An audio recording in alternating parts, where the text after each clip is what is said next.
Good morning Ranjan. I really hope कि आप लोग घर पर प्रैक्टिस कर रहे हैं, क्योंकि अगर सिर्फ आप इसके भरोसे हैं कि यहाँ पर आप जो कर रहे हो हो जाएगा तो वही फॉर्मूला आपके दिमाग से निकल जाएंगे। इसलिए मैं ट्राई भी करती हूँ कि आपका रिवीजन हो जाए, क्योंकि ये चीज इतनी जल्दी दिमाग में नहीं बैठती है, इसको प्रैक्टिस करना पड़ता है। ठीक है। ओके। सो यहाँ से स्टार्ट करते हैं। कल हमने लास्ट चार्ट्स पढ़े थे। मैंने बताया था तीनों चार्ट्स का क्या क्या यूज होता है, कौन सी किसी के ट्रेंड लाइन बनाने के लिए यूज होता है, कोई मार्क्स देखने के लिए यूज होता है, ये आपका परसेंटेज कैलकुलेशन के टाइम यूज हो जाता है कि अगर आपके 100 रुपए थे आपके पास और आपने वो किस किस चीज पे खर्चे, या कहीं ज्यादा भी थे, अगर आपके पास 1000 रुपए भी थे और आपने 200 रुपए कहाँ खर्चे, मतलब आपने 20% कहाँ खर्चे, फिर आपने 10% कहाँ खर्चे, है ना। ये यूजुअली परसेंटेज कैलकुलेशन के लिए होता है। ऐसा मैं इसलिए भी कह रही हूँ क्योंकि आप जो भी अपने बार ग्राफ्स देखेंगे, सॉरी पाई चार्ट देखेंगे, स्क्रीन शेयर्ड है ना मेरी, ठीक है। आप अपने जो भी पाई चार्ट देखेंगे, जैसे हम ये देखते हैं, आप इसमें यहाँ पे क्लिक करेंगे तो देखिए ब्रैकेट में उसका परसेंटेज वैल्यू आ रहा है ना। 70% लिखा हुआ है। यहाँ पर आप दूसरे में भी क्लिक करेंगे, उसमें भी ऐसे ही होगा। तो यूजुअली जो होता है पाई चार्ट, ये परसेंटेज के उससे यूज होता है, परसेंटेज के रेफरेंस में यूज होता है। तो हमें किसी चीज का, अगर हमें पूरा पाई है और हमें देखना है कितना शेयर किसको गया, कि आप पूरा पाई लेकर आए और कितना शेयर किसके पास गया है, ये इवैल्यूएट करने के लिए हम पाई चार्ट को यूज करते हैं। राइट। कि जैसे मैं बात कर रही थी कि खुशबू के मंथली एक्सपेंस जो है कितना किस में जा रहा है ना। टोटल हमने कर लिया था, फिर हमने देखा था कि हाँ सबसे ज्यादा शॉपिंग में जा रहा है, फिर उसके बाद खाने में जा रहा है, तो इससे पता चल जाता है। राइट। और इससे आपको यहाँ से परसेंटेज भी पता चल जाता है, नॉट सिर्फ अमाउंट। ठीक है। स्क्रीन दिख रही है ना सबको? एक बार यस लिख दो, स्क्रीन दिख रही है तो। स्क्रीन शेयर हो रखी है ना मेरी?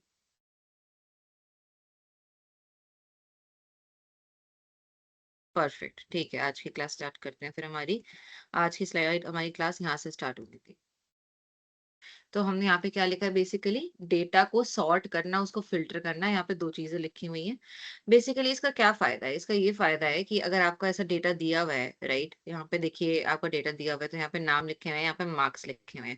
अब आपके दिमाग में आएगा कि हमको डेटा को असेंडिंग ऑर्डर या डिसेंडिंग ऑर्डर में अरेंज करना है। मतलब बेसिकली हमें डेटा ऐसे अरेंज करना है कि मार्क्स कम से ज्यादा हो जाए या ज्यादा से कम हो जाए, या हमें नाम को मान लो अल्फाबेटिकल ऑर्डर में अरेंज करना है, कि हम चाहते हैं कि नाम जो है ना ऐसे शुरू हो कि पहले अनन्या का आए, फिर भावना का आए, है ना, फिर ऐसा ABCD में नाम आए, आप ये चाहते हैं। राइट। तो बेसिकली फिल्टरिंग द डाटा जो होता है, या सॉर्टिंग द डेटा जो होता है, इस प्रोसेस में आप डेटा को एक ऑर्डर में अरेंज करते हैं, जो ऑर्डर आपको चाहिए होता है। कि हमें दिखाना है कि छोटे से ज्यादा मार्क्स दिखाने हैं हमें, कि पहले सबसे कम मार्क्स, फिर और ज्यादा, फिर और ज्यादा। यहाँ पे जैसे उल्टा हुआ है, यहाँ पे देखिए पहले ज्यादा मार्क्स, फिर कम मार्क्स, फिर कम मार्क्स। राइट। तो वो आप पे डिपेंड करता है कि आपका क्या क्राइटेरिया है, और उसके बेसिस पे आप डेटा को सॉर्ट कर सकते हैं। ठीक है। इसको सॉर्टिंग कहते हैं। इसको हम एक बार देख लेते हैं एक्सेल में कैसे होता है सॉर्टिंग। जैसे, हाँ, यहाँ पे देखो, यहाँ पर हमें सबकी एज दे रखी है। राइट। हमको यहाँ पे आते हैं, राइट, हमको यहाँ पे सबकी एज दे रखी है। एज पहले हम नाम पे करते हैं, एज थोड़ा सा बाद में जाएंगे। राइट। हमें यहाँ पे देखिए सबके नाम दे रखे हैं, है ना। और हमें करना है कि हमें ये नाम यहाँ पे अल्फाबेटिकली अरेंज हो जाए। ठीक है। तो हम क्या करेंगे, हम अपने डेटा को सेलेक्ट करेंगे। हमें अपना नाम अल्फाबेटिकली अरेंज चाहिए, मतलब पहले ए वाले नाम, फिर बी वाले नाम, फिर सी वाले नाम, फिर डी वाले नाम, ऐसे आना चाहिए। ठीक है। हमने डेटा को सेलेक्ट करा। आप अपने होम टैब पर हैं, यहाँ पर आप सॉर्ट एंड फिल्टर में जाएंगे। सॉर्ट एंड फिल्टर में जाएंगे, ये सॉर्टिंग की प्रोसेस है। ठीक है। हमें यहाँ लिखा है sort A to Z। Sort A to Z। expand the selection, continue with current selection। Okay. ये देखिए क्या हुआ, पहले सारे ए वाले नाम आ गए, अल्फाबेटिकली आ गए, मतलब बेसिकली जैसे डिक्शनरी बनती है वैसे हमारा ऑर्डर बन गया, क्योंकि हमने इसको कहा था। पहले ए वाले आ गए, फिर ए में ही दूसरे आगे, दूसरे दूसरे अल्फाबेट्स हैं, फिर उसके बाद देखिए के वाला आया, एन वाला आया, है ना। तो ऐसे के ऐसे सॉर्ट हो गए।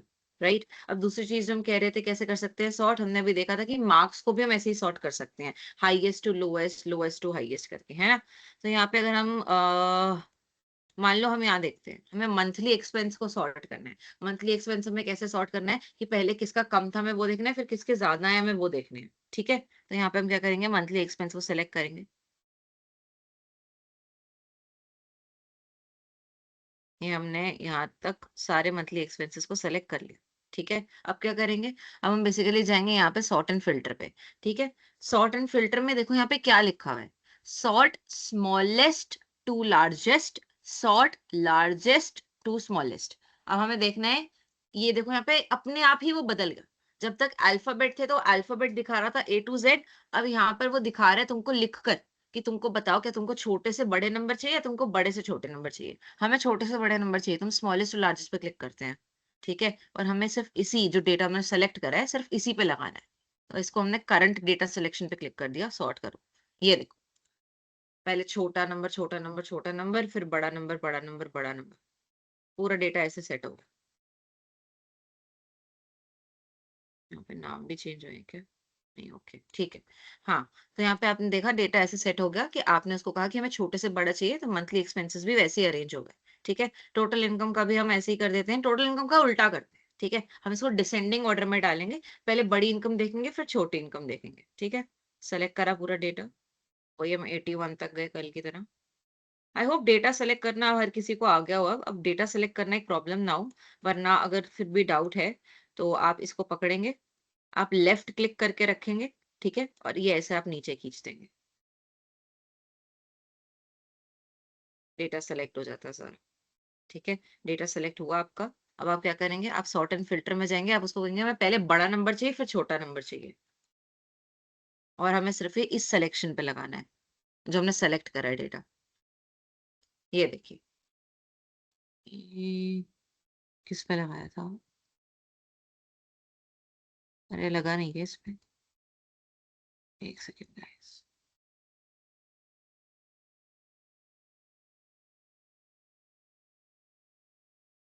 टोटल इनकम ना, सेलेक्ट करा, सॉर्ट एंड फिल्टर करा, sort largest to smallest, expand continue with currency. Okay, ये हो क्यों नहीं रहा चेंज? अच्छा, ओके, इसे नहीं होएगा। सेविंग्स चेंज हो जाएंगी, सेविंग्स चेंज हो जाएंगी क्योंकि सेविंग्स हमारा फिक्स डेटा है। ठीक है, ये हमने डेटा को सिलेक्ट करा। वन सेकेंड गाइस, सॉरी, हमने डेटा को सिलेक्ट करा, सॉर्ट एंड फिल्टर करा, सॉर्ट करा लार्जेस्ट टू स्मॉलेस्ट, इसमें continue with current selection, sort. Yes, यहाँ पे हो गया। ये डेटा पे इसलिए नहीं हो रहा था क्योंकि ये डेटा ना हमने प्लस करके लिया है। देखो ये दो आइटम्स को प्लस करके लिया है, इसलिए वो चेंज नहीं हो रहा था क्योंकि वो सम पे है। तो एनीवे नॉर्मल डेटा होगा कोई भी, वो अपने आप सेलेक्ट हो जाएगा। तो यहाँ पे आप देखोगे कि देखो डेटा को हमने लार्जेस्ट टू स्मॉलेस्ट पे करा है, और ऐसे ही हो रखा है कि डेटा जो है बड़े से छोटा हो गया। 86,000 से शुरू हो रहा है, नंबर्स कम हो रहे हैं कम हो रहे हैं कम हो रहे हैं कम हो रहे हैं कम हो रहे हैं, और ये लास्ट में 7106 बना गया। राइट, तो हमने देखा कि हम सॉर्टिंग में क्या करते हैं, सॉर्टिंग में हम डेटा को अपने हिसाब से अरेंज कर सकते हैं। नाम को हम अल्फाबेटिकली अरेंज कर सकते हैं, और जो नंबर्स हैं उनको हम बड़े से छोटा अरेंज कर सकते हैं। और अगर आपके दिमाग में कोई स्पेशल फिल्टर भी है तो यहाँ पे नीचे ऑप्शन आता है कस्टम सॉर्ट का, आप उसको विजिट करके देख सकते हैं कि आपको कैसे सॉर्ट करना है। ठीक है, यहाँ पे लिखा हुआ है कस्टम लिस्ट, हम लिस्ट बना सकते हैं हमें कैसे सॉर्ट करना है। उसकी जरूरत नहीं है, आपको समझ आएगी क्या लॉजिक है। राइट, यहाँ पे देखिए लिस्ट में क्या क्या दिया हुआ है, एक बार देख लो फटाफट से। लिस्ट में दिया हुआ है कि अगर आपको डेटा को ऐसे सॉर्ट करना है, संडे मंडे ट्यूसडे ऐसे करना है, ऐसे जनवरी फरवरी मार्च दिया हुआ है ऐसे करना है, तो यहाँ पे आप कस्टम लिस्ट भी बना सकते हैं। बट हमने बेसिकली समझ लिया कि डेटा तीन तरीके से यूजुअली सॉर्ट कर सकते हैं। या तो आपको दो ही तरीके, मतलब बेसिकली अल्फाबेटिकली ए से जेड या जेड से ए, या फिर हमें नंबर वाइज कर सकते हैं, छोटे से बड़ा बड़े से छोटा। राइट, तो ये हमारा सॉर्टिंग हो गया। अब फिल्टरिंग की बात आती है क्योंकि यहाँ पे सॉर्ट एंड फिल्टर लिखा है। तो फिल्टर का क्या मतलब होता है यहाँ पे? फिल्टर का एक्चुअली ये मतलब होता है बेसिकली कि आप एक ड्रॉप डाउन कॉलम क्रिएट करते हैं। मैं आपको बताती हूँ कैसे। जैसे हम यहाँ पर आए, मैंने यहाँ पे एक्चुअली पहले ही बना रखा है, तो मैं वो भी दिखा देती हूँ कि बनाने से क्या होता है। कि यहाँ पर ना आप सेलेक्ट करते हो कि आपको किस किसका डेटा दिखना चाहिए। आप क्या सेलेक्ट करते हो, आपको किस किस का डेटा दिखना चाहिए। मान लो मैं कहती हूँ मेरे को सिर्फ जो है ना आदित्य, मेरे को मान लीजिए मेरे को ये डेटा नहीं देखना है अभी के लिए, स्नेहा स्नेहा स्नेहा स्नेहा स्नेहा, मेरे को स्नेहा वाले डेटा नहीं देखना है अभी के लिए, तो मैं ओके कर दूंगी। अब मैंने ओके करा तो क्या हुआ, अब मैंने ओके करा तो देखो हमारी लिस्ट से स्नेहा का डेटा गायब हो गया। इसका यूज प्रैक्टिकल लाइफ में इतना नहीं है, बट तुम ऐसा कर सकते हो इसको करने से कि तुमको अगर डेटा कम देखना है ना, कुछ पर्टिकुलर डेटा ही देखना है, तो वो तुम इससे कर सकते हो। एक और बार मैं बताती हूँ, पहली बात हमने इसको करा कैसे वो भी हमने नहीं देखा है, मैं बस आपको दिखा रही थी कि इसका यूज क्या होता है। कहाँ पे लगाए, ठीक है फर्स्ट नेम पे लगाते हैं। ठीक है, फर्स्ट नेम वाले उस पे गए हम। इस पे हम गए सॉर्ट एंड फिल्टर पे, सॉर्ट एंड फिल्टर में गए और यहाँ पे हमने फिल्टर पे क्लिक करा। अच्छा पूरे डेटा को सिलेक्ट करना है, ठीक है, ओके। पहले हम गए इस पे, यहीं से हमने फर्स्ट फर्स्ट जो हमने ये वाला है ना, फर्स्ट नेम वाला, इसी से हमें सेलेक्ट करना है। अब हमने बैठ के सारा डेटा सेलेक्ट करा, ठीक है। हमने सारा डेटा सेलेक्ट करा यहाँ तक। अब हम जाएंगे सॉर्ट एंड फिल्टर पर, और फिर हम लगा देंगे फिल्टर। फिल्टर आपने लगा दिया तो क्या हुआ, ये देखो आपका ये आ गया। अब आपसे आपने यहाँ से आपने कहा कि मेरी क्लास में जो टॉप 5 परफॉर्मर्स हैं, उसकी लिस्ट मेरे को प्रिंसिपल मैम को देनी है। मेरी क्लास में जो टॉप 5 परफॉर्मर्स हैं, उनकी लिस्ट मेरे को प्रिंसिपल मैम को देनी है। तो मैंने ये सेलेक्ट ऑल से हटा दिया। अब मैंने देखा मेरी क्लास में आदित्य ने अच्छा परफॉर्म करा है, मैंने अमन ने अच्छा परफॉर्म करा है, राइट? अमन ने अच्छा परफॉर्म करा है, नेहा ने अच्छा परफॉर्म करा है, नेहा का क्लिक कर दिया, करण ने अच्छा परफॉर्म करा है। बस इन लोगों ने अच्छा परफॉर्म करा है। तो instead of deleting the rest of the data, मैंने इस डेटा को सिलेक्ट करा और मैंने ओके कर दिया। ये देखो, ये सारा नेहा नेहा क्यों आ गया? अच्छा ये रहे नीचे सारे नाम। ओके, इतनी सारी नेहा थी क्या हमारी क्लास में? अच्छा इतनी सारी नेहा होंगी, ठीक है। तो ये सारी नेहा जो है उनका नाम आ गया, क्योंकि इतनी सारी नेहा होंगी क्लास में, मैंने बाकी सारे नाम आ गए। तो मैं आपको यही समझाना चाह रही हूँ कि आपको अगर अपना डेटा पूरा नहीं दिखाना है, आपको थोड़ा सा डेटा दिखाना है, तो उस चक्कर में हम फिल्टरिंग यूज करते हैं। सॉर्टिंग कब यूज करते हैं? जब हमें डेटा को सॉर्ट करना हो, एक तरीके से अरेंज करना हो। या तो ए टू जेड अरेंज करना हो, जेड टू ए अरेंज करना हो, जो इनकम है उसको छोटे से बड़े में अरेंज करना हो या बड़े से छोटे में अरेंज करना हो, तो आप उसको सॉर्ट करते हैं। फिल्टर में क्या होता है, आपको एक फिल्टर लगा देते हैं, राइट? फिल्टर मतलब छानने का तरीका, एक छानने का तरीका लगा देते हैं। दोबारा देखेंगे हम कि हमने फिल्टर वाला कैसे क्रिएट करा, ठीक है। अब जैसे यहाँ पे मान लो सिटी लिखी हुई है, ठीक है। मैंने सिटी वाले सारे डेटा को करा। देखो अब यहाँ पे तुमको देखना है कि मैं कौन से सेल से सेलेक्ट कर रही हूँ, ठीक है। मैं फर्स्ट सेल भी इंक्लूड कर रही हूँ। ये देखो, मैं फर्स्ट सेल से लेके नीचे तक जाती हूँ, पूरा सारा सेल लेके मैं पूरा नीचे तक जाती हूँ, ठीक है। अब मान लो सारी मेरी एम्प्लॉइज की स्टेट है और मेरे को देखना है कि कौन से एम्प्लॉइज जो हैं, कितने एम्प्लॉइज जो हैं दिल्ली में रहते हैं। मैंने सारा डेटा सिलेक्ट करा, मैं सॉर्ट एंड फिल्टर पे गई, मैंने एक फिल्टर वाला लगा दिया। अब यहाँ पे देखो, यहाँ पे हमारा फिल्टर वाला ड्रॉप डाउन क्यों नहीं क्रिएट हुआ? फिर ये देखो, ये हमारा फिल्टर वाला ड्रॉप डाउन क्रिएट हो गया। सेलेक्ट करो, सेलेक्ट ऑल हटाओ, मेरे को देखना है सिर्फ दिल्ली में कौन कौन रहता है। दिल्ली पे क्लिक करो, ओके करो। ये देखो, सिर्फ जो दिल्ली दिल्ली में रहते हैं उनका नाम आ गया, उनका डिपार्टमेंट आ गया। तो हमें पता चल गया हमारे दिल्ली में कौन से एम्प्लॉयज रहते हैं, ठीक है। एज की बात करते हैं, एज में भी वैसे ही सॉर्टिंग करते हैं। एक बार फटाफट से क्या करेंगे, हम फर्स्ट वाले सेल से ही सेलेक्ट करेंगे। जो सबसे ऊपर हेडर वाला सेल है ना, उसको भी सिलेक्ट करेंगे, क्योंकि ड्रॉप डाउन वहीं आता है। देखो ड्रॉप डाउन वहीं आता है, राइट। तो हम हेडर वाले सेल से सेलेक्ट करेंगे, एज वाले से एकदम नीचे खींचेंगे सबको। सेलेक्ट नहीं हुआ सारा, यहाँ से सिलेक्ट करेंगे, नीचे खींचेंगे,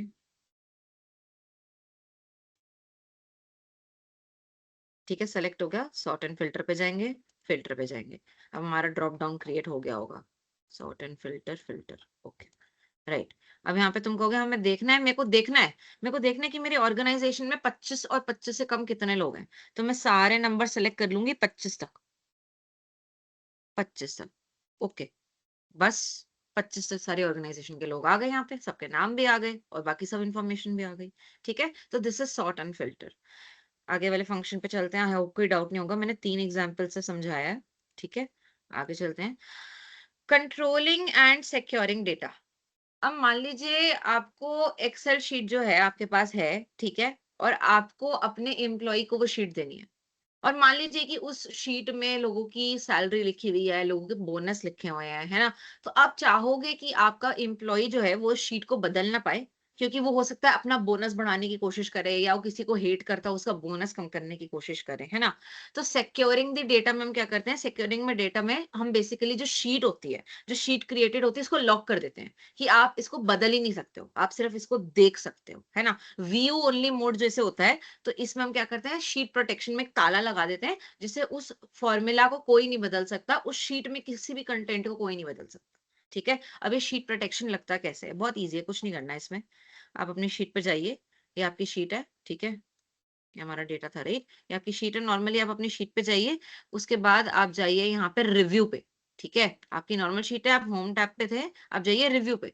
रिव्यू पे देखो क्या आ रहा है, प्रोटेक्ट शीट, प्रोटेक्ट वर्कबुक भी आ रहा है। कल हमने वर्कबुक और शीट में फर्क पड़ा था ना, कि वर्कबुक मतलब सारी शीटों का मिलन जो वर्कबुक बनाता है, और शीट मतलब एक शीट। यहाँ पे तो एक ही शीट है हमारे पास। हम प्रोटेक्ट शीट पर जाएंगे, यहाँ पर देखिए सारे सेल्स को प्रोटेक्ट करना है, तो यहाँ पे कुछ छेड़ने की जरूरत नहीं है, ठीक है। सेलेक्ट लॉक्ड सेल्स, सब पे करना है, ठीक है। अब यहाँ पासवर्ड डालो कुछ भी जो सिर्फ आपको पता होगा। मैंने ABCD पासवर्ड डाल दिया, ठीक है। ओके करेंगे, फिर से डाला ABCD, ठीक है। अब हमारी शीट जो है वो लॉक हो गई। हमें कैसे पता लॉक हो गई? आओ मैं एडिट करने की कोशिश करती हूँ। ये देखो, the cell or chart you are trying to change is on a protected sheet. To make a change, unprotect the sheet, you might be requested to enter a password. कुछ एडिट ही नहीं कर सकते। ये लो, मैं इस पे क्लिक करती हूँ, कुछ एडिट नहीं होएगा, राइट। और फिर अनप्रोटेक्ट करना हो तो वही आप होम टैब पे होंगे, आप रिव्यू टैब पर आएंगे, आपको यहाँ अनप्रोटेक्ट का ऑप्शन दिखेगा, आप अपना पासवर्ड डालेंगे, आपकी शीट अनप्रोटेक्ट हो जाएगी। अब आप एडिट कर सकते हैं, ठीक है। ओके, ये हो गया हमारा प्रोटेक्ट अनप्रोटेक्ट करना, ठीक है। अब हम आगे एक और चीज सीखते हैं जिसको कहते हैं डेटा वैलिडेशन। डेटा वैलिडेशन में क्या होता है, जैसे मैं बताती हूँ। कल तुमको याद होगा हमने एक चीज सीखी थी जिसमें हमने वो नेगेटिव्स को हाईलाइट करा था कि भाई साहब ये तो माइनस में जा रहा है। एज क्या माइनस में हो सकती है किसी की? क्या किसी की सैलरी, आई डोंट थिंक वो कहाँ पे डेटा डिलीट ना हो गया हो, बट तुम लोगों को याद होगा कि किसी की सैलरी माइनस में नहीं हो सकती, किसी की एज माइनस में नहीं हो सकती, किसी के मार्क्स जो है वो माइनस में नहीं हो सकते। और अगर वो माइनस में है या कुछ भी है तो हमने उनको हाईलाइट करना सीखा था कंडीशनल फॉर्मेटिंग के थ्रू, है ना। कंडीशनल फॉर्मेटिंग ये था ना कि हमने देखा था कि हमने ऐसे रेंज डाली थी कि ये जो नंबर है अगर इसमें से कोई 0 से कम है तो वो मेरे को हाईलाइट करके दे दो। हम दोबारा देख लेते हैं एक बारी उसको। जैसे सारे मंथली एक्सपेंस हैं और क्या हुआ, ये वाला मंथली एक्सपेंस है ना, किसी का डलते डलते उसका माइनस डल गया साथ में, राइट। मंथली एक्सपेंस माइनस में तो हो नहीं सकता। ऐसा तो नहीं है कि वो मंथली खर्चा करने की जगह एक्स्ट्रा कमा रहा है अपने खर्चे से, इसका तो कोई लॉजिक ही नहीं है ना। ये गलती से माइनस में हो गया, राइट। या फिर हम मानते हैं कि किसी के मार्क्स जो है आउट ऑफ 100 है और गलती से यहाँ पे किसी के मार्क्स में एक 0 एक्स्ट्रा लग गया, किसी के मार्क्स 500 आ गए 100 में से, है ना। कोई लॉजिक ही नहीं है। यहाँ पे मान लो किसी का 25 थे, गलती से 250 आ गया, है ना। तो हमने ऐसे ऐसे देखा था। तो अब हम क्या करते थे ऐसे में कि हम ऐसे में डेटा को सेलेक्ट करते थे सेलेक्ट, और फिर हम कहते थे कि हमें कोई भी ऐसे नंबर को हाईलाइट करके दो जो 100 से बड़ा हो। ऐसा हम कहेंगे क्योंकि ये सारे मार्क्स 100 में से होने चाहिए, राइट। हमें कोई भी ऐसे नंबर हाईलाइट करके दो जो नंबर से बड़ा हो, 100 से बड़ा हो। तो यहाँ पे हमने कंडीशनल फॉर्मेटिंग पे जाएंगे, ऐसा ऊपर लिखा हुआ है होम में कंडीशनल फॉर्मेटिंग। हम कहेंगे हाईलाइट सेल्स, हाईलाइट करेंगे उन सेल्स को ग्रेटर देन, ग्रेटर देन क्या है, ग्रेटर देन 100 वालों को हाईलाइट करेंगे क्योंकि 100 में टोटल मार्क्स हैं, राइट। और फिर हम चूज कर सकते हैं हमें कैसे हाईलाइट करना है। बस यहाँ पे तुम्हारा 500 भी हाईलाइट हो गया, तुम्हारा 250 भी हाईलाइट हो गया, ठीक है। अब बेसिकली इसका एक तोड़ है, इस चीज का एक तोड़ है। जैसे मान लो आपको पता है कि यहाँ पर या तो बंदा यस भर सकता है या बंदा नो भर सकता है ना। तुमने पूछा ऊपर क्वेश्चन में, तुमने ऊपर क्वेश्चन में पूछा क्या ये बंदा प्रेजेंट है, तो तुम्हें पता है कि कोई या तो यस भरेगा कोई या तो नो भरेगा, है ना। ताकि कोई गलतियां ना हो, कोई यस भरेगा या तो कोई नो भरेगा, और कोई चारा ही नहीं है उसके पास, या तो कोई बंदा प्रेजेंट होगा एब्सेंट होगा। ऐसा तो नहीं होता कि कोई बंदा आधा प्रेजेंट आधा एब्सेंट है ना। तो तुमने ये देखा कि यहाँ पे केवल यस भरना है नो भरना है। तो अब हम क्या कर सकते हैं जिससे हम इंश्योर करें कि यहाँ पे कोई गलती ना हो। हम क्या करेंगे, बेसिकली हम इस डेटा को सेलेक्ट करेंगे। हमने डेटा को सेलेक्ट करा, एक बार मेरे को देखने दो गाइस, ये वाला फंक्शन ये कहाँ पर था, होम पे तो नहीं है, इंसर्ट ड्रॉ, डेटा वैलिडेशन कहाँ गया, ड्रॉ डेटा के पास होता है ना। हाँ ओके, डेटा वैलिडेशन, ठीक है। डेटा वैलिडेशन, ठीक है ठीक है ठीक है, ये रहा हमारा डेटा वैलिडेशन। तो क्या करेंगे, हम कहते हैं कोई या तो बंदा प्रेजेंट हो सकता है या वो एब्सेंट हो सकता है, कोई वो तीसरी चीज नहीं हो सकता। तो अब हम क्या करेंगे, ये हम आए हैं डेटा वाली स्लाइड पे, राइट। पहले हम होम पे थे, अब हम डेटा वाली जगह पे आए हैं। अब डेटा वाली जगह में यहाँ पे देखो ये डेटा टूल्स लिखे हुए हैं, राइट। ये डेटा टूल्स जो लिखे हुए हैं, इसमें जो आपका यहाँ पे देखेंगे, आप क्लिक करेंगे, आपका जो थर्ड ऑप्शन है ये डेटा वैलिडेशन है, डेटा वैलिडेशन। अब डेटा वैलिडेशन में क्या लिखा है, यहाँ पे हमें सेलेक्ट करना है इनको, इनको, ये वाली जो ये वाले यस वाले हैं, यस नो वाले, ऊपर हेडर नहीं सेलेक्ट करना है। हो जा क्लिक भाई, सेलेक्ट करा। डेटा वैलिडेशन जो है डेटा टूल्स में जो थर्ड वाला है उसको डेटा वैलिडेशन कहते हैं। अब हमने यहाँ पे पूछ लिया उन्होंने कि आपको क्या चाहिए, कि यहाँ पे बंदा क्या लिख सके। क्या पूछा उसने कि आपको क्या चाहिए, आप क्या अलाउ करना चाहते हो यहाँ पे। हम कहेंगे हम आपको एक लिस्ट दे देते हैं, एक लिस्ट दे देते हैं कि हम क्या अलाउ करना चाहते हैं। हम क्या क्या अलाउ करना चाहते हैं, हम या तो यस अलाउ करना चाहते हैं यहाँ पे या नो अलाउ करना चाहते हैं। इसके अलावा हम कुछ अलाउ नहीं करना चाहते, ठीक है। तो ओके कर देंगे, बस आपका ड्रॉप डाउन आ गया, ड्रॉप डाउन आ गया, ये देखो, यस या नो, यस या नो, यस या नो। ये तो हमने पहले ही भरा हुआ था, राइट। तो बेसिकली क्या होता है, आपको ये सेल खाली मिलेंगे, आपको ये सेल खाली मिलेंगे और आप एज अ टीचर हो यहाँ पे भर सकते हो, बट केवल यस या नो भर सकते हो। आप ये नहीं लिख सकते हाफ डे, अब आप कुछ लिख ही नहीं सकते इसमें। मैं लिखूं HALF, लिखने ही नहीं देगा वो। क्यों नहीं लिखने देगा? क्योंकि मैंने उसको पहले ही कह दिया है कि तू या तो यस लिख सकता है, नो लिख सकता है। तू या तो यस लिख सकता है या नो लिख सकता है, या तो तू यस लिख सकता है या नो लिख सकता है। ठीक है? इसका एक और तरीका देखते हैं। ये एक और तरीका क्या होएगा कि बेसिकली मान लीजिए कि आपको 5 नाम दिए हैं, ठीक है? आपको 5 नाम दिए हैं A, B, C, D, E, ठीक है? अब आपको जो है इनको मार्क्स देने हैं और मार्क्स जो होते हैं वो आपको कितने में से देने हैं? आपको मार्क्स देने हैं 0 से लेके 5 तक। आप उसके अलावा कोई मार्क्स नहीं दे सकते। ऐसा ना हो आप गलती से 6 पे क्लिक कर दो 5 पे क्लिक करने की जगह, है ना? तो आप 0 से 5 के अलावा कोई मार्क्स नहीं दे सकते। तो इसके लिए आप 2 चीज़ें कर सकते हो, या तो आप वही ड्रॉप डाउन मेन्यू क्रिएट कर सकते हो या आप कर सकते हो कि 5 के ऊपर कोई नंबर डाल ही नहीं सकता, ऐसा, ठीक है? क्या करेंगे, अब यहाँ पे हमने यहाँ पे लिखा, यहाँ पे ये नेम है, यहाँ पे ये नेम है, यहाँ पे ये मार्क्स है, ठीक है? अब हमने क्या करा, हमने जो नीचे के सेल्स थे, इनको सेलेक्ट करा। हम डेटा पे थे, हम पहले होम पे थे, उससे हम डेटा पर आए। डेटा पर आए तो यहाँ पे हमें डेटा टूल्स का कॉलम दिखा, उसमें हमें ये तीसरा वाला, जिसपे लिखा हुआ है डेटा वैलिडेशन, वो क्लिक करना है। हमने क्लिक करा। हमने क्या कहा, अलाउ एनी वैल्यू, नहीं एनी वैल्यू नहीं, हम आपको लिस्ट देंगे। Any value, whole number, decimal, हम आपको लिस्ट देंगे, है ना? अब लिस्ट जो है वो आपको क्या करनी है, हमको लिस्ट लिखेंगे, हम क्या है 0,1,2,3,4,5, ये हमारी लिस्ट है। इसको करेंगे ओके, आपकी लिस्ट बन गई। अब ये देखो 0 to 5 आप कोई भी नंबर डाल सकते हो उस बंदे के लिए, बट उससे ज्यादा आप नहीं डाल सकते। आप डालेंगे, आपने डाला 6, आपने करा एंटर, होएगा ही नहीं, ठीक है? 0। अब एक चीज और कर सकते हैं कि लिस्ट देने की जगह यहाँ पे फिर से जाएंगे डेटा वैलिडेशन पे, ठीक है? फिर से जाएंगे यहाँ पे लिस्ट पे, लिस्ट आप अभी भी देंगे, बट आप यहाँ पे कहेंगे ड्रॉप डाउन नहीं दे रहे हम ऐसा चूज करने का ऑप्शन नहीं दे रहे। इससे क्या होगा बेसिकली कि वो नंबर बंदा खुद नंबर डालेगा उसमें, उसको किसी लिस्ट से सेलेक्ट करने की जरूरत नहीं है। ओके करा। अब यहाँ पे क्या होगा, मान लो यहाँ पे मैंने अब यहाँ पे कुछ वो नहीं दिया, जैसे यहाँ पे सेलेक्ट करने के लिए दिया था, राइट? ये सेलेक्ट कर सकते हो आप पूरा लिस्ट, यहाँ पे आप वो नहीं कर सकते, बट फिर भी मैं यहाँ 6 डाल के देखती हूँ। 6, अभी भी आप 6 नहीं डाल सकते, है ना? अब लिस्ट नहीं है, बट अब आपके दिमाग में है कि नंबर हम 0 to 5 भी डाल सकते हैं। तो 1, 2, 3, 4, 7 डाल के देखते हैं, नहीं डाला। तो आप ड्रॉप डाउन, इसको ड्रॉप डाउन कहते हैं बेसिकली, क्योंकि एकदम खोलते हैं तो एकदम नीचे ड्रॉप हो जाता है। ड्रॉप डाउन एकदम लिस्ट क्रिएट हो जाती है। ड्रॉप डाउन लिस्ट क्रिएट करना एक ही बात है। तो यहाँ पे ड्रॉप डाउन आप क्रिएट करवा भी सकते हैं, नहीं भी करवा सकते हैं, उसका आपकी मर्जी है, right? So this is it. ये हमने एक और डेटा वैलिडेशन कहते हैं इसको, हमने वो सीख लिया। इससे आप डेटा वैलिडेट करते हैं। वैलिडेट मतलब बेसिकली वो सही है गलत है आपके अनुसार है कि नहीं, आप वो चेक करते हैं, ठीक है? जैसे एक और चीज कर सकते हैं यहाँ पर अगर मान लीजिए वही जैसे हमने माइनस वाली चीज सीखी थी ना, माइनस वाली चीज, तो हम इसमें ऐसा कर सकते हैं कि आप सारे मार्क्स को सेलेक्ट करो, जितने भी मार्क्स हैं, आप अपना डेटा वैलिडेशन पे जाओ, डेटा में डेटा वैलिडेशन, और यहाँ आप कह दो कि केवल होल नंबर अलाउ करेंगे। होल नंबर मतलब जो 0 से लेकर शुरू होते हैं और आगे तक जाते हैं। और यहाँ इन्होंने पूछा भी हुआ है कि मिनिमम और मैक्सिमम कितना अलाउ होता है। मिनिमम होल नंबर हमें अलाउ करना है, यहाँ पे किसी को 0 मार्क्स भी दे सकते हैं, है ना? बट मैक्सिमम जो हम किसी को दे सकते हैं वो होता है 100, है ना? मिनिमम और मैक्सिमम।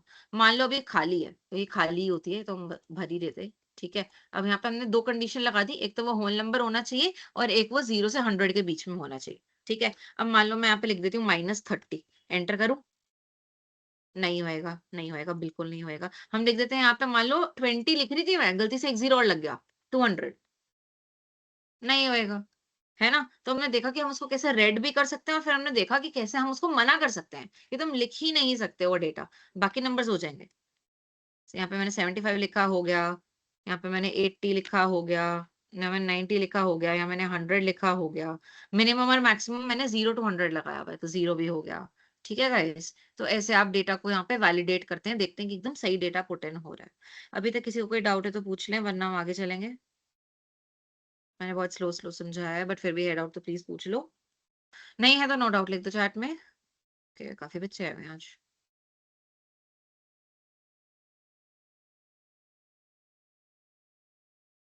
ठीक है, बाकी किसी को कोई डाउट है तो पूछ लो। रंजन ने तुमको पता पहले पढ़ा हुआ है।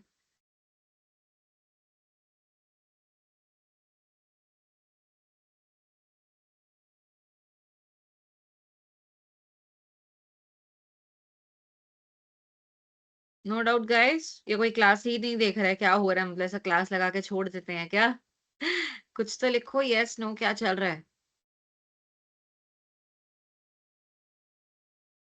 इतनी सुबह सुबह उठ के क्लास ज्वाइन करते हो, फिर तुम कुछ लिखते ही नहीं हो।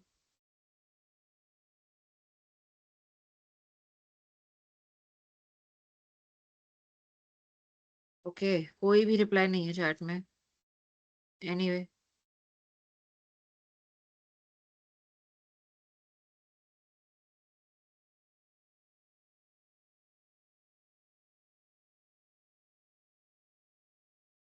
Alright guys, let's move forward.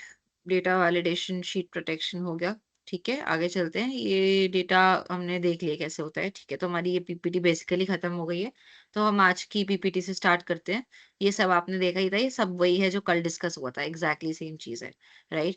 कोई चीज अगर आपको किसी में डाउट हो जो आपने कल डिस्कस करी, आप वो भी मुझसे पूछ सकते हैं। आई होप आप पर्सनली प्रैक्टिस कर रहे हैं डेटा को। एंड आज की हम पीपीटी से शुरू करते हैं। कल वाली पीपीटी खत्म हो गई। राइट। आज थोड़ी टेढ़ी क्लास है, तो ऑब्वियसली मैं ये वाले सारे पॉइंट्स कवर नहीं करूंगी क्योंकि ये पीपीटी काफी कॉम्प्लेक्स है। तो जो हमारा आज कवर हो पाएगा हम वो कवर करेंगे। ठीक है। ओके, अब हमारा सेल रेफरेंसिंग का टॉपिक है, आई थिंक।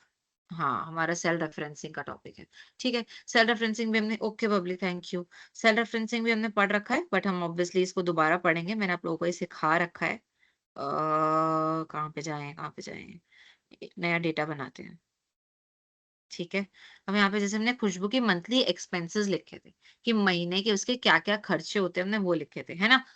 तो अगर हम अर्निंग, अच्छा ठीक है, ओके, मंथली एक्सपेंसेस थे। अब हम यहाँ पे एक और कॉलम क्रिएट करते हैं कि हम उसकी सैलरी क्या आई, उसकी सैलरी क्या है। सैलरी यहाँ पे लिखेंगे। मतलब ओके, हमें लोगों की लिस्ट बनानी पड़ेगी। ठीक है, हम लिखते हैं, हम यहाँ लिखते हैं employee 1, employee 2, employee 3, employee 4, employee 5 and employee 6। 6 लोग हैं। ठीक है। यहाँ पे एम्प्लॉय नेम आ गया।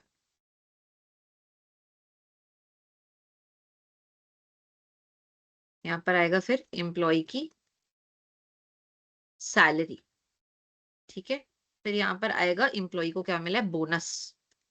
तो यहाँ क्या आ जाएगा, सैलरी और बोनस को किसी का ऐड करें तो टोटल इनकम। ठीक है। सैलरी और बोनस को हमने ऐड करा तो टोटल इनकम आ गया। All right. आपने एम्प्लॉय 1 की लिखी सैलरी 5,000, 2 की लिखी 4,000, 5,500, 6,500, 3,000। बोनस लिखा 500, 1,000, 200, 1,000, 1,500, 2,000। ठीक है। अब टोटल इनकम लिखनी है आपको बंदे की। तो अब हम क्या करेंगे, टोटल इनकम में हमने एक चीज सीखी हुई थी जिसको क्या कहते थे, सम। सम का मतलब एडिशन। अब आप बेसिकली देखेंगे कि किसी की टोटल इनकम लिखनी होती है तो उसकी उस महीने की सैलरी और बोनस से पता चलता है उस महीने की टोटल इनकम क्या है। तो हम यहाँ पे सम फंक्शन लगा सकते हैं जो हमने पहले भी सीखा हुआ है। Equal to some. किस किस का सम होना है, किस किस का सम होना है, इसका सम होना है, कॉमा, इसका सम होना है। ठीक है। बंद करेंगे, एंटर करेंगे। राइट, आ गया सम। अब आप क्या करेंगे, यहाँ पे भी ऐसे ही करेंगे। सेम तरीका, इक्वल टू करेंगे, सम करेंगे, सम करेंगे, इसका सम होना है और कॉमा डालेंगे, और इसका सम होना है, इसको बंद करेंगे, एंटर करेंगे। आ गया टोटल। बट क्या आप हर में ऐसे ही करते जाएंगे? आपके पास मान लीजिए 500 एम्प्लॉय हैं, क्या आप हर बंदे का ऐसे ही करते जाएंगे? इसका एक शॉर्टकट है। इसका शॉर्टकट क्या है कि हम इसको नीचे खींच सकते हैं। इसको नीचे खींचेंगे तो जैसे यहाँ यहाँ ये ऐड हुए हैं 5,000 और 500 या 5,500 बना, 4,000 और 1,000 या 5,000 बना, यहाँ पे 3,000 और 200, 3,200 बन जाए, है ना? अब इसको नीचे खींचेंगे तो अपने आप वो साथ साथ वालों को ऐड करता जाएगा। करके देखें। यहाँ पे मैंने इसको पकड़ा। यहाँ पे हमारे पास जैसे ये, हम इसके कोने पे जाएंगे। ये प्लस का साइन आना चाहिए। अगर ये प्लस का साइन नहीं आया तो आपका वो यूज काम नहीं करेगा। राइट। एक और बार देखेंगे। ऐसे है, हम कोने पे गए, कोने पे गए और हमने इसको नीचे खींच दिया। ये देखिए। आप देखिए नंबर्स को, इन नंबर्स को देखिए। 3,000 और 2,000, 5,000 अपने आप आ गया, 6,500, 1,500, 8,000 अपने आप आ गया। तो अब ये क्या हुआ कि जैसे ही आपने इसको नीचे किया तो वो यहाँ पे साइड में अपने आप ऐड होता चला गया। ऐड होता चला गया। आपको फॉर्मूला बस एक ही बारी लिखना है, फिर आपको बस ऐसे साइड में जब प्लस आए, तो बस उसको पूरा नीचे खींच देना है। अब यहाँ पे आपके 1000 एम्प्लॉयी हैं, 2000 एम्प्लॉयी फ़र्क नहीं पड़ता, आपको बस उसको ऐसे नीचे खींचना होगा, वो आ जाएगा, राइट? इसको सेल रेफरेंसिंग कहते हैं। सेल रेफरेंसिंग क्यों कहते हैं? बहुत सिंपल सी चीज़ है। अगर हम बोनस मान लीजिए इसका एकदम से मैं कहूँ कि यार इसका बोनस 2000 था, मैंने गलती से 200 लिख दिया।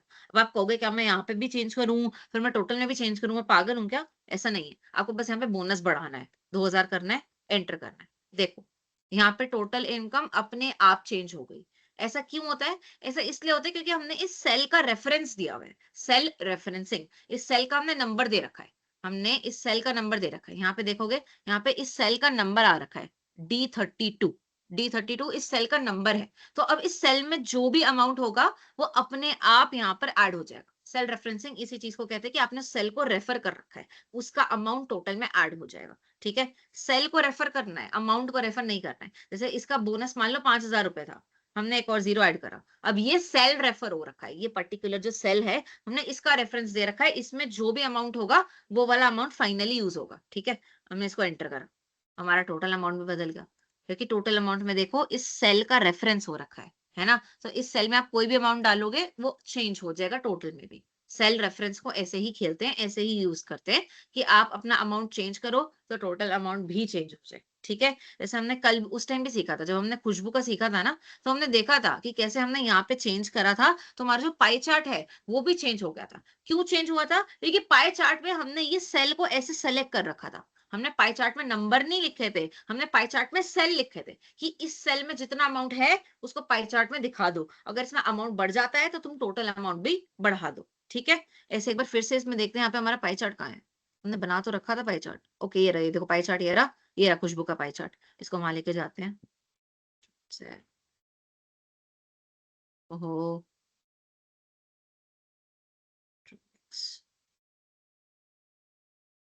Control we. ठीक है, खुशबू का आया यहाँ पे। अब मैं एकदम से कहती हूँ खुशबू का मेकअप का एक्सपेंस जो है ना, इस महीने 2000 रुपए हो गया। 200 नहीं, 2000 रुपए हो गया। 2000 करा, 2000 करके एंटर करा। ये देखो, ये देखो, ये देखो, ये देखो, ये तो बढ़ गया। बढ़ गया ना?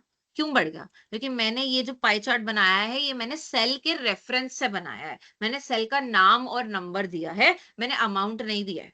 तो सेल के अंदर मैं कुछ भी डालूँगी ना, तो वो यूज़ में आ जाएगा। ये मैंने 10,000 कर दिया। ये देखो, ये देखो, दिखा? कितना बढ़ गया, है ना? ये मैंने फूड है ना, मान लो मैं जिम गई ही नहीं, मैं जिम गई ही नहीं इस महीने, तो मैंने इसको 0 कर दिया। अब देखना जिम का कॉलम गायब हो जाएगा। बस, जिम गायब। तो तुम सेल को रेफर करते हो फाइनल डायग्राम में, तुम अमाउंट को रेफर नहीं करते हो, तुम सेल को, इसको सेल कहते हैं, दिस इज अ सेल। इसको तुम रेफर करते हो, इसमें अमाउंट बदलेगा, तुम्हारा टोटल भी बदल जाएगा। तो एक्सेल का ना बेसिकली यही फायदा होता है। क्या फायदा होता है? सुन लो, कि मान लो कि तुम्हें ऑर्गेनाइजेशन में काम दिया गया है कि तुम सबके बोनस जो है ना, वो ऐड करते जाओ, सबका बोनस ऐड करते जाओ, करते जाओ, करते जाओ। बाद में तुमको तुम्हारा बॉस कहता है कि कुछ लोगों का ना बोनस गलत हो गया था, तो उनका बोनस ठीक कर दे। तो तुम उनका केवल बोनस का अमाउंट ठीक करोगे, है ना? और तुम्हारा टोटल अपने आप ठीक हो जाएगा, है ना? तुम कहोगे कि किसी का बोनस 5000 था, 500 लिख दिया, एक जीरो और ऐड करता हूँ, टोटल अपने आप बढ़ जाएगा। क्योंकि तुमने एक सेल का रेफरेंस दे रखा है, तुमने हाथ से कैलकुलेट करके अमाउंट नहीं लिखा है। एक्सेल का मेजर फायदा यही होता है कि कोई भी ऐसी गलती होती है, तो वो गलती हमारी एक जगह चेंज करने से हर जगह ठीक हो जाती है। ठीक है? 1 मिनट कैसा पानी पी के आती हूँ, कोई डाउट है तो तब तक आप चैट में लिख लीजिए।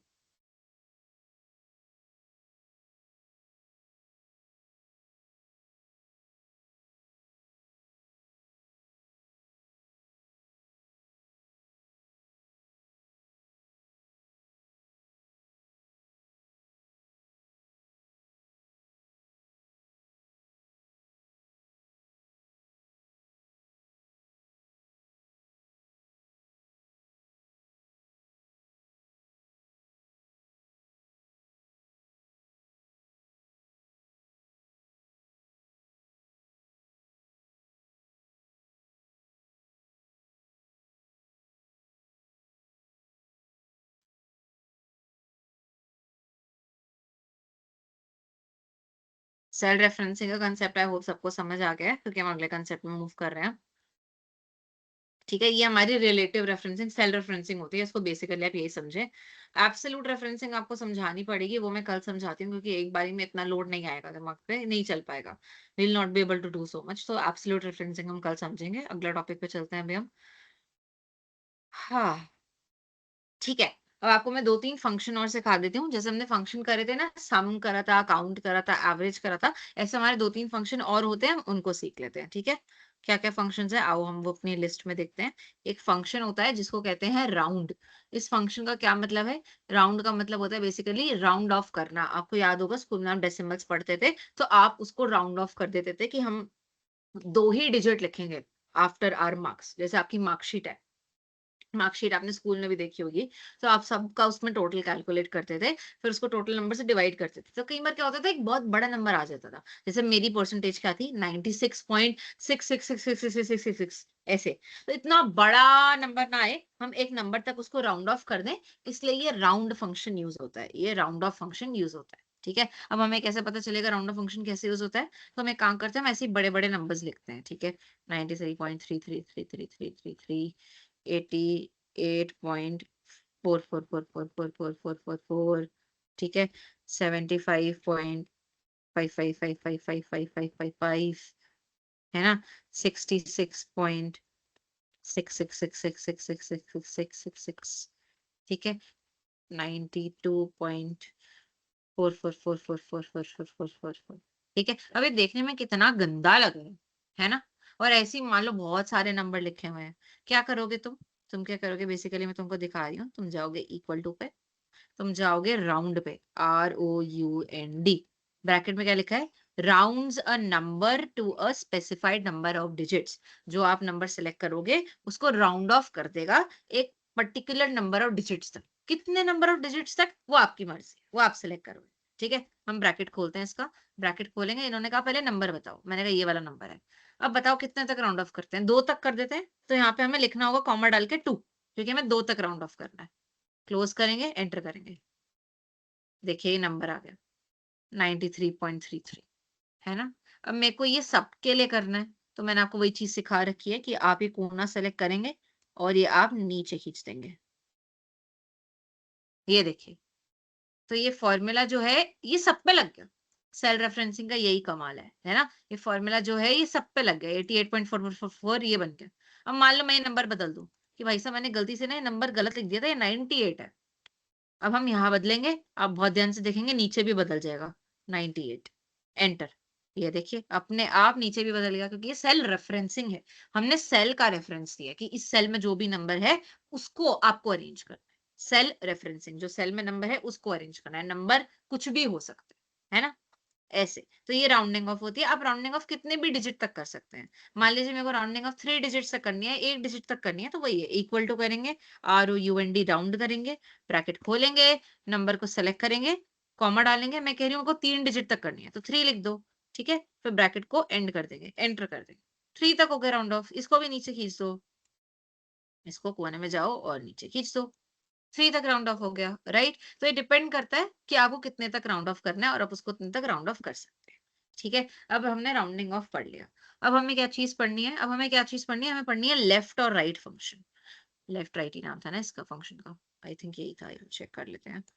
ये हमारा राउंडिंग ऑफ हो गया, ठीक है?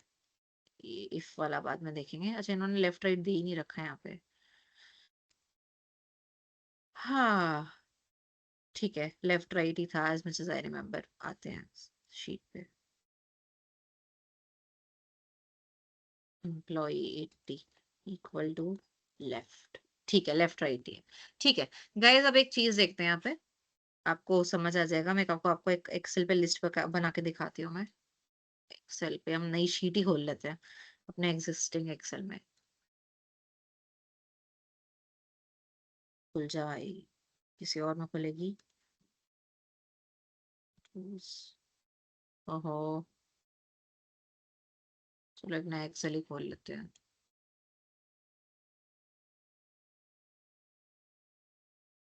खुल जा भाई, क्या हो गया? फाइल, प्लान बुक, ठीक है, हमारा नया एक्सेल आया। ठीक है, अब यहाँ पे मान लो लिख दिया एम्प्लॉय, EMP हो गया एम्प्लॉय।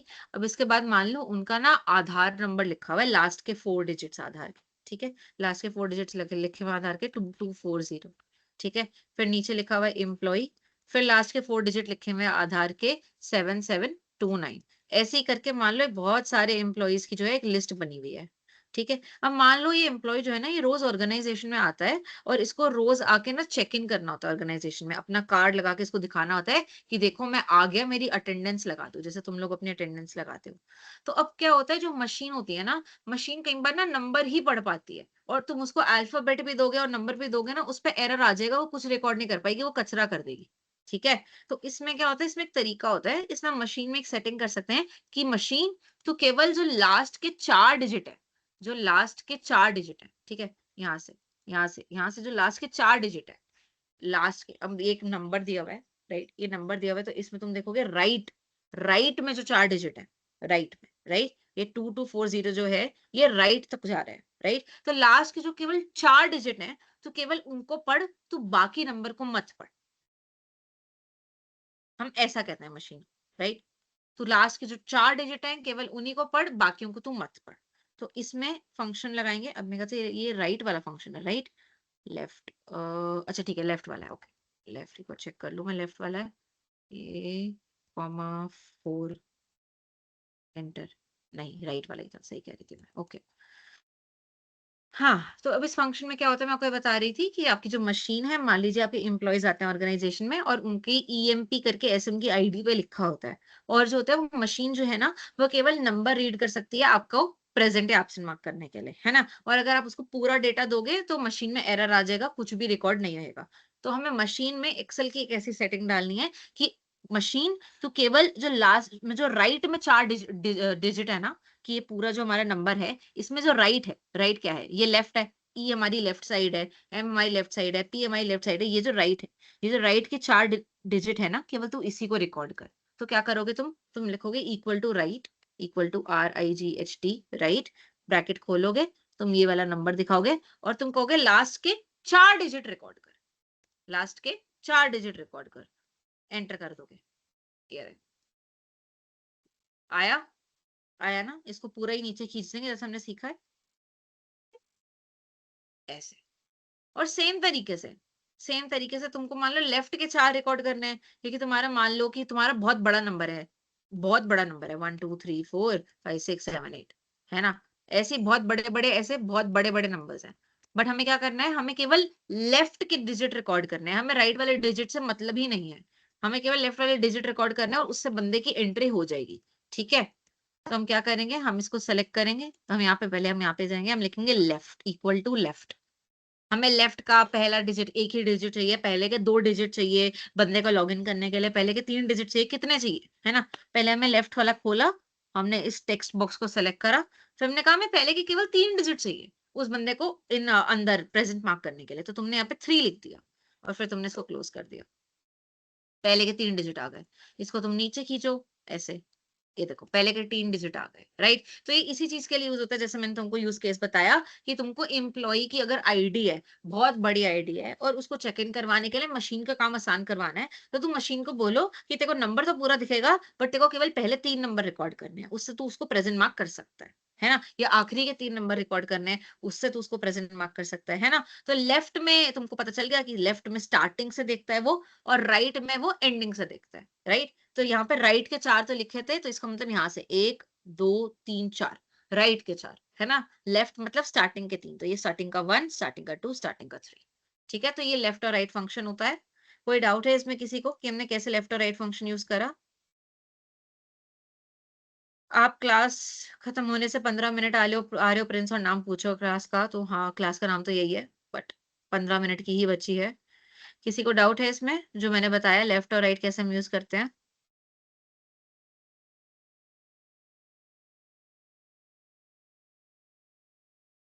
24 बच्चे हैं क्लास में और चैट में केवल रंजन और बबली रिप्लाई करते हैं। ठीक है, मैं सर को बता दूंगी, कोई क्लास अटेंड नहीं करता है, क्लास लेने का फायदा नहीं है। एनीवे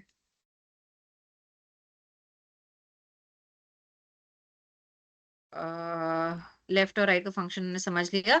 लेफ्ट में बेसिकली लेफ्ट से वो चेक करता है, जैसे यहाँ पे ईएमपी लिखा हुआ है लेफ्ट से, है ना, तो वो लेफ्ट से देखेगा 1 2 3 स्टार्टिंग से, यहाँ से, है ना। और अगर राइट में कहोगे उसको तो वो एंड से देखेगा, यहाँ राइट में 0 है, 4 है, 2 है, 2 है, वो ऐसे देखेगा। ठीक है, जैसे अगर मैं यहाँ पे 3 कर दूं 4 की जगह, हमारे फंक्शन में मैं 4 की जगह 3 कर दूं, तो राइट से 3 डिजिट उठाएगा। कौन से 3 डिजिट है राइट से? 240, बस वो यही 3 डिजिट उठाएगा। 3 कर दो इसको, एंटर करो, देखो उसने 240 उठाया। बाकियों में बदलाव क्यों नहीं हुआ? क्योंकि बाकियों को हमने अभी नीचे नहीं खींचा, और यहाँ से हम दोबारा इसको नीचे खींचेंगे। 3 आ गए सारे, है ना। यहाँ पे मान लो मेरे को 4 करना है, 3 नहीं करना, 4 कर देते हैं। 4, एंटर, और इसको फिर से नीचे खींचो, बदल गया। यही होता है लेफ्ट और राइट का यूज। लेफ्ट मतलब वो लेफ्ट से गिनती करेगा, लेफ्ट से गिनती करेगा तो एकदम लेफ्ट में ई है, एम है, पी है। राइट है मतलब वो राइट से गिनती करेगा, जहां पे 0 आएगा, 4 आएगा, फिर 2 आएगा, फिर 2 आएगा, ऐसा। ठीक है गाइस, ये हमारा लेफ्ट और राइट वाला टॉपिक भी कंप्लीट हो गया है।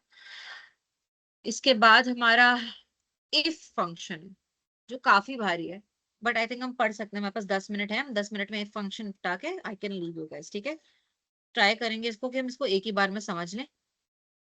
तो इसके लिए हम एक अलग एक्सेल बनाते हैं। अगेन हम सबका नाम लिखते हैं, एक मिनट पर लिखेंगे नेम, और यहाँ हम लिखेंगे मार्क्स। ठीक है, नेम लिखा ABCDEF जी। ठीक है, ये सारे लोग हैं। ठीक है, मार्क्स जो हैं वो हैं आउट ऑफ 100,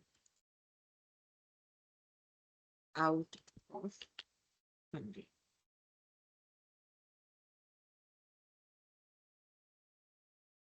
इसके आए 50, इसके आए 25, इसके आए 30, इसके आए 60, इसके आए 35, इसके आए 45, इसके आए 53। ठीक है, अब बेसिकली क्या है, हमने ये लिस्ट बनाई, इसमें हमें बताना है कि ये बंदा पास है या फेल है। एक तो तरीका मेरे पास ये है कि मैं हर बंदे को हाथ से देखूंगी वो पास है कि फेल है। ठीक है, किसी के अगर 40 मार्क्स हैं या 40 मार्क्स से ज्यादा है तो वो पास है। ठीक है, किसी के मार्क्स 40 है, 40 से ज्यादा है तो वो पास है, वरना वो फेल है। राइट, तो अब हम क्या करेंगे, क्या हम हर बंदे का, अगर मेरे पास ऐसे 100 बच्चे हैं, मैं हर बंदे के मार्क्स देखूं, फिर मैं यहाँ पे देखूं कि मैं पास लिखूंगी फेल लिखूं, है ना। 25 है तो मैं फेल लिखूं, 30 है तो मैं फेल लिखूं, 60 है तो मैं पास लिखूं, मैं तो पागल हो जाऊंगी, है ना। तो इसी चीज को कवर करने के लिए एक कंडीशन आती है, इफ कंडीशन। उसमें हमें यही चीज लिखनी पड़ती है जो हमने अभी बोली। क्या कंडीशन बोली हमने? हमने बोली कि अगर 40 से ज्यादा है तो हम पास लिख देंगे, 40 से कम है तो हम फेल लिख देंगे। यही कंडीशन होती है। ठीक है, तो हम वही कंडीशन यहाँ पे लिखने वाले हैं। बहुत ध्यान से देखेंगे, इसको हम 2 बार करेंगे, बट पहली बार समझे। इक्वल टू करेंगे, लिखेंगे इफ। इफ का क्या मतलब है? अगर, है ना। इफ, अगर, अगर 40 मार्क्स से ज्यादा है तो पास है, अगर नहीं है तो फेल है। इफ कंडीशन, इफ कहते हैं इसको। ब्रैकेट खोलेंगे, लिखेंगे लॉजिकल टेस्ट। इसमें लॉजिकल टेस्ट क्या है कि अगर हमारा जो ये नंबर है, अच्छा लॉजिकल टेस्ट है ना, तो हाँ ठीक है, हमारे ये नंबर है, ये नंबर है, हम कहेंगे अगर ये नंबर ग्रेटर देन 40 है, अगर ये नंबर 40 से बड़ा है, कॉमा, कॉमा के बाद कोटेशन मार्क्स, अगर ये नंबर 40 से बड़ा तो तुम क्या लिखोगे? तुम लिखोगे पास, कोटेशन मार्क्स क्लोज, कॉमा। अगर ये नंबर 40 से छोटा है तो क्या लिखोगे? फेल। यहाँ पे भी इन्वर्टेड कॉमास लगाने थे, फेल, क्लोज, एंटर। इसको फिर से होल पे एक्सटेंड कर देंगे। ये फंक्शन होता है, ये काफी टेढ़ा फंक्शन होता है, अगर आप पहली बार एक्सेल यूज कर रहे हैं तो इसको समझने में काफी मुश्किल आएगी। हम फिर से सेम चीज करेंगे, मैं पूरी इसको हटा रही हूँ, मैं फिर से सेम चीज समझाऊंगी। Control Z, control Z, back space, back space. एक और बार इस चीज को समझेंगे। हम बेसिकली ये कह रहे हैं कि ये सारे जो लोग हैं, ये एक स्कूल में है, मान लीजिए जैसे 100 बच्चे हैं, बस एक छोटी सी लिस्ट देख रहे हैं, और इन सबके ये मार्क्स हैं आउट ऑफ 100। ठीक है, अगर किसी के मार्क्स 40 से ज्यादा हैं तो वो पास है, अगर 40 से कम है तो वो फेल है। हमको एक कंडीशन बनानी है, बट अब हम 100 बच्चों का मार्क्स तो चेक नहीं कर सकते, 100 200 1000 बच्चे हमारी ऑर्गेनाइजेशन में, तो हम क्या करें? तो हम एक कंडीशन बनाते हैं जिसको कहते हैं इफ कंडीशन। जैसे हमने सम देखा, है ना, आपने देखा अभी हमने मैक्सिमम मिनिमम सारी कंडीशंस पढ़ी थी, वैसे इफ भी एक कंडीशन होती है। इफ का मतलब होता है अगर, अगर इसके मार्क्स 40 से ऊपर हैं तो ये पास है, वरना ये फेल है। ठीक है, हमने इफ लगाया, हमने खोला ब्रैकेट, ब्रैकेट खोला, अब हम क्या करेंगे, हम बॉक्स सेलेक्ट करेंगे, हम कहेंगे हम इन मार्क्स की बात कर रहे हैं। वो पूछेगा ना कि आप किस चीज को रेफर कर रहे हो, है ना? हम कहेंगे देखो हम ये वाली स्लाइड को रेफर कर रहे हैं, ये वाले सेल को रेफर कर रहे हैं कि ये सेल में जो मार्क्स हैं, ये सेल में जो मार्क्स हैं, अगर वो ग्रेटर दैन, अब ये ग्रेटर दैन का सिंबल लगाया मैंने, ग्रेटर दैन 40 है ना? अगर वो ग्रेटर दैन 40 है, ये चीज अगर सच है, ये चीज अगर सच है, कॉमा डालो। ये चीज जैसे मैं फॉर्मेट ना कर रही हूँ ना, ये करना जरूरी है। अगर आप इन्वर्टेड ऐसे ओपन वाले नहीं लगाओगे ना, तो वो सेलेक्ट नहीं होएगा। ठीक है, अगर ये चीज सच है तो ये हमारा रिजल्ट क्या आना चाहिए, हमारा रिजल्ट आना चाहिए पास। इसको कर दो क्लोज, फिर लगाओ कॉमा। और यहाँ पे अब तुम्हें लिखना है कि अगर ये सच नहीं है, देखो नीचे भी लिखा हुआ है, logical test value if true, अगर ये चीज सच है तो क्या होगा, पास होगा। वैल्यू इफ फॉल्स, अगर ये चीज झूठ है तो क्या होगा, इसको फिर से खोलो, यहाँ लिखो फेल, और फिर इसको क्लोज कर दो, एंटर।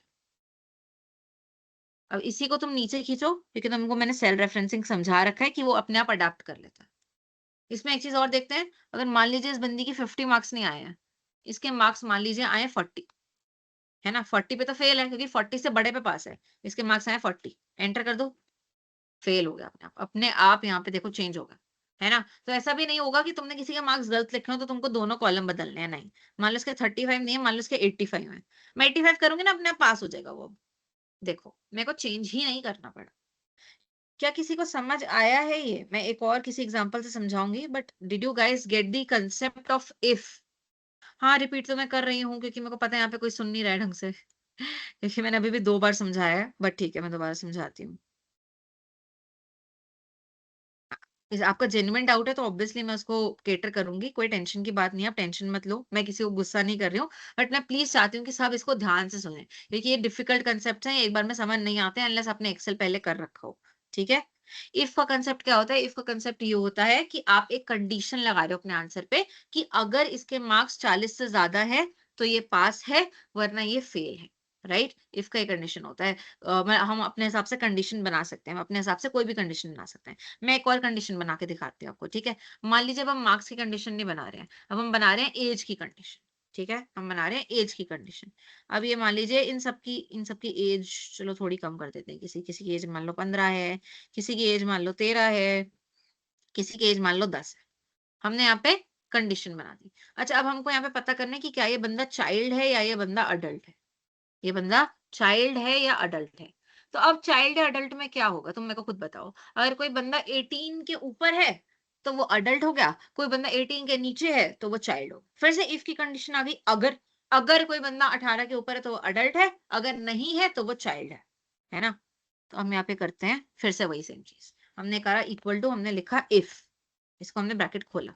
ठीक है, अब सबसे पहले हमको सेल सेलेक्ट करना है कि हम इस सेल की बात कर रहे हैं, हम इस सेल की बात कर रहे हैं, तो हमने इस सेल को सेलेक्ट कर लिया।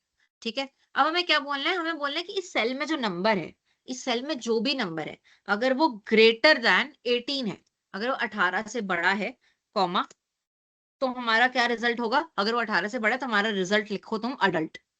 हाँ भाई, ये 18 से बड़ा है तो ये अडल्ट है। अच्छा, और अगर इसका यहाँ पे फिर से ये कोटेशन मार्क्स लगाना बहुत जरूरी है, इसके बिना तुम्हारा सेल काम नहीं करेगा। ठीक है, अगर वो 18 से नीचे है, अगर वो 18 नहीं है, 18 से नीचे है, तो हमारा रिजल्ट क्या आएगा? हमारा रिजल्ट आएगा चाइल्ड। एक और बार इस चीज को मैं समझा रही हूँ, ये जो चीज है J3 में जो फॉर्मूला है, J3 में जो भी नंबर है, अगर वो 18 से बड़ा है तो तुम रिजल्ट देना मेरे को अडल्ट। अगर नहीं है, अगर नहीं है मतलब 18 से छोटा है, अगर नहीं है तो मेरे को रिजल्ट देना चाइल्ड। इसको क्लोज करेंगे, एक सेकंड, सॉरी मैंने यहाँ पे देखो इन्वर्टेड नहीं लगाया, इन्वर्टेड नहीं लगाओ तो काम नहीं करता है। चाइल्ड, क्लोज करेंगे ब्रैकेट को, एंटर। उसने कहा ये 18 से ऊपर है, अडल्ट है। इसको पूरा नीचे ड्रैग करेंगे, सब पे कंडीशन लग जाएगी। ये देख, अब ये यहाँ पे 10 पे चाइल्ड आ गया। कंडीशन देखो क्या है, कंडीशन ये है कि अगर ये जो है अब वो इस पे आ गया, तुमने यहाँ पर इसका रेफरेंस दिया, यहाँ पर उसने इसका रेफरेंस ले लिया। राइट, तुमने इस स्लाइड का रेफरेंस दिया था अडल्ट के लिए, तो यहाँ पर तुम नीचे चले गए, जब तुमने उसको नीचे ड्रैग करा सेल रेफरेंसिंग के हिसाब से, तो अपने आप उसने 7 वाले का रेफरेंस ले लिया। राइट, तो यहाँ पे 10 है अगर किसी की उम्र, तो वो चाइल्ड है। क्यों है? क्योंकि यहाँ पे हमने लिखा था कि अगर कोई 18 से बड़ा है तो उसको अडल्ट लिख दो, अगर नहीं है, उसके नीचे कितना भी है, मैं नेगेटिव में भी डाल सकती हूँ, पता है इसकी एज मैं नेगेटिव में डाल दूंगी, इसलिए वो गलत है, बट अगर वो 18 से कम है तो वो चाइल्ड है। हमने ये समझाया इसको। ठीक है, हाँ, एक और बार मैं समझाऊंगी किसी तरीके से, बट क्या अभी भी समझ आया? अजीत आप बताइए, आपको समझ आया? मुझे लग नहीं रहा और कोई खास सुन रहा है, बट आप बताइए आपको वो समझ आया? मैं एक और तरीके से समझा दूंगी और फिर मैं class, I leave the class इसके बाद। आपको समझ आया? बाकी आप बता दीजिए। रंजन आपने पहले पढ़ा हुआ है, मेरे को पता है। समझ आया इफ का फंक्शन कैसे लगता है? इफ का फंक्शन मैं एक बार मुंह से भी बता रही हूँ क्या होता है। इफ का मतलब हो गया अगर। अगर वाले में हम कंडीशन डालते हैं कि कोई बंदा 40 से ऊपर है या कोई बंदा 18 से ऊपर है। कोई बात नहीं रंजन, कई लोग नए एक्सेल सीख रहे होते हैं तो उनको दिक्कत आती है। ऐसी कोई दिक्कत की बात नहीं। किसी को कोई डाउट है तो मुझसे पूछ सकते हैं, मेरे को कोई दिक्कत नहीं। आप अभी पूछें, आप अगली क्लास की स्टार्टिंग में पूछें, मैं फिर भी बता दूंगी। मैं एक और एग्जांपल से समझाने को तैयार हूँ यहाँ पे। किसी को डाउट है तो एक बार लिख दो, या फिर तुमको हैंड रेस करके डाउट पूछना है तो हैंड रेस कर लो, मैं तुमको अनम्यूट करने का मौका दे दूंगी, तब तुम बता सकते हो। एक और एग्जाम्पल ले लेते हैं सेम चीज का। ठीक है, हम यहाँ पे लिखते हैं नाम है, हम यहाँ पे लिख देते हैं सैलरी। क्या लिख देते हैं? सैलरी। यहाँ पे हम लोगों की सैलरी लिखते हैं। किसी की हमने सैलरी लिखी 1,000, किसी की हमने सैलरी लिखी 2,000, किसी की हमने सैलरी लिख दी 500, किसी की हमने सैलरी लिख दी 200, किसी की वो वहां पे हिसाब से चेंज कर रहे हैं अडल्ट चाइल्ड के हिसाब से। किसी की सैलरी हमने लिख दी मान लीजिए 10,000, 50,000, किसी की सैलरी हमने लिख दी 300। ठीक है, अब हम यहाँ पे फिर से एक क्राइटेरिया रखते हैं, पुअर और उसका, पुअर और रिच का। ठीक है, हम कहते हैं इसको, एक्सेल को, कि अगर किसी की सैलरी 1,000 के ऊपर है तो वो रिच है, वरना वो पुअर है। किसी की सैलरी अगर 1,000 के ऊपर है तो वो रिच है, वरना वो पुअर है। ठीक है, तो हमने यहाँ पे डाला इक्वल टू, हमने लिखा इफ। इफ इफ का क्या आगे आएगा कि ये वाला सेल लेंगे, ये वाला सेल, हम कहेंगे अगर ये वाले सेल में जो नंबर है, अगर ये वाले सेल में जो नंबर है, अगर वो ग्रेटर देन 1,000 है, अगर वो 1,000 से बड़ा है ना? ये तुम 999 से बड़ा लिखोगे तो 1,000 भी इंक्लूड हो जाएगा, है ना? बट हम कहेंगे अगर वो नंबर 1,000 से बड़ा है तो वो बंदा क्या है? तो वो बंदा अमीर है। वैल्यू इफ ट्रू, अगर ये बात सच है, अगर ये बात सच है, क्या बात सच है? कि इस सेल में जो अमाउंट है वो 1,000 से बड़ा है, तो ये बंदा क्या हो जाएगा? ये बंदा होगा रिच। कोटेशन में डालना है, हमेशा याद रखना, वरना काम नहीं करेगा। ठीक है, अगर ये वैल्यू 1,000 से नीचे है तो बंदा क्या है? फिर से कोटेशन में डालना है, प्लीज याद रखना, वो बंदा है पुअर। एंटर। अब ये बंदा पुअर क्यों है? क्योंकि इसकी वैल्यू 1,000 है, 1,000 से बड़ी नहीं है। अब मैं 1,000 को 1,001 भी करूंगी ना, वो चेंज हो जाएगा, क्योंकि हमने 1,000 की लिमिट दे रखी है। एंटर। ये देखो रिच हो गए। इसको फिर से नीचे ड्रैग डाउन करेंगे ये वाले तरीके से, ये हमारा ऑटोमेटिकली आ गया। ये हमारा इफ फंक्शन होता है। अगर किसी को कोई भी डाउट है तो मुझसे पूछ लें।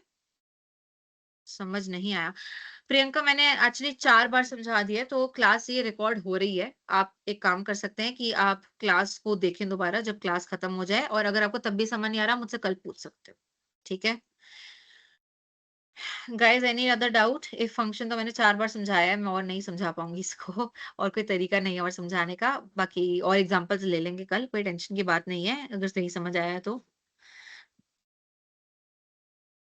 Stop sharing. ठीक है, ओके। Anything else guys? हमारी क्लास एंड हो गई है। कुछ पूछना है तो पूछ लीजिए, अनम्यूट करना है तो अनम्यूट करने करके कुछ कहना है तो हैंड रेस कर दीजिए, मैं आपको अनम्यूट करने का चांस दे दूंगी।